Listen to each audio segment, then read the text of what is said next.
The Secret Service takes full responsibility for the tragic events of July 13th. This was a mission failure. The sole responsibility of our agency is to make sure our protectees are never put in danger. We fell short of that in Butler, and I'm working to make sure that this failure does not happen again. A mission failure. That's what the Secret Service is calling its response to the assassination attempt on Donald Trump, taking full responsibility for security lapses. The agency's acting director went on to admit they knew about a suspicious person nearly half an hour before the shot. Frank Loveridge is a former Secret Service special agent in charge, and he joins us now. Frank, thanks for being with us. When I say mission failure, taking responsibility, the acting director has said it's not local law enforcement's fault. They're putting the responsibility directly onto the Secret Service. I want to work through, if I can, with you for a moment, Frank, a conversation here. Let's talk about failure. The acting director pointed the primary failure, I believe, at communications.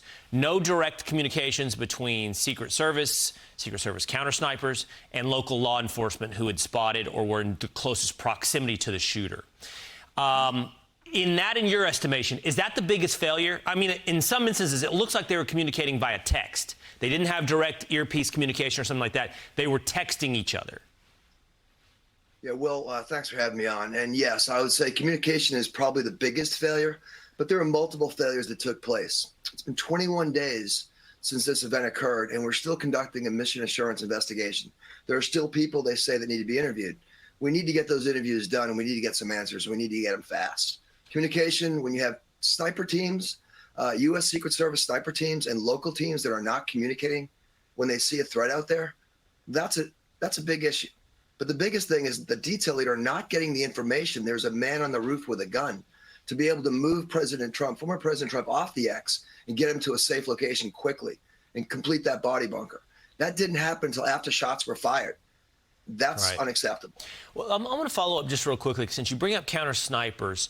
You know, there was a moment on Jesse Waters' primetime this week where it was revealed that there not always, or there may never be, counter snipers present at Trump rallies. That this was actually a rare occurrence for those counter sniper teams to be present.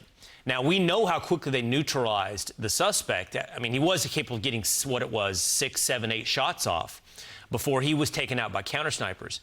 But I'm just trying to sit here and think about, well, whoa, if we haven't had counter snipers at previous events, how would this event have gone down? I mean, what would have happened? How many shots would have gotten off by the assailant without counter snipers? Yeah, well, you have to have counter snipers at an event that large, outdoors, 15,000 people. Obviously, your security should have been pushed out to envelop the buildings, your high ground. That needs to be looked at. Also, your fence line was too close to the stage. So you had all kinds of line of sight issues. And there are ways to block line of sight by putting school buses, parking them right on top of each other, to put a perimeter out there so that you can't see, and also it helps absorb a vehicle-borne improvised explosive device. But besides blocking line of sight, you have to be able to neutralize a threat. And without counter snipers, that becomes a very difficult challenge. I'm just thinking, Frank, if they haven't had those at previous events, even when he was in trial and everybody knew where he would be for extended periods of time, that guy could have been on that roof for 10 minutes before a counter team got up on the roof to take him out without counter snipers. I mean, it's stunning that this has been the protection level for President Trump with the kind of threats that he faces. Which brings me to this last question for you, Frank. So many failures, right? You and I talk about communication, planning, in previous events. When I do believe that the easiest explanation is usually, it's like Murphy's Law. Like, incompetence is usually the easiest explanation. But when you stack up that many failures, do you find it suspicious? Like, at some point, does a comprehensive total of failures raise red flags and antennas up for you of how could you have that much failure? So I want to dispel the rumors of any conspiracy theories, because I know these people, I've worked with these people, and they're just dedicated, they're patriots. But they did fail. And I don't think acting director Ron Rowe is going to challenge that. They failed. And we got to fix it. Communication was a big issue. We're still trying to figure out who was responsible for the AGR building.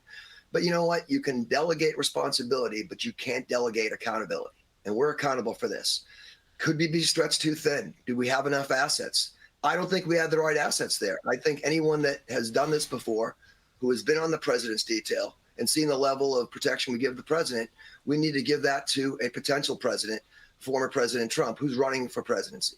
So we have to make sure we get the right assets there. I think that was the biggest failure we had.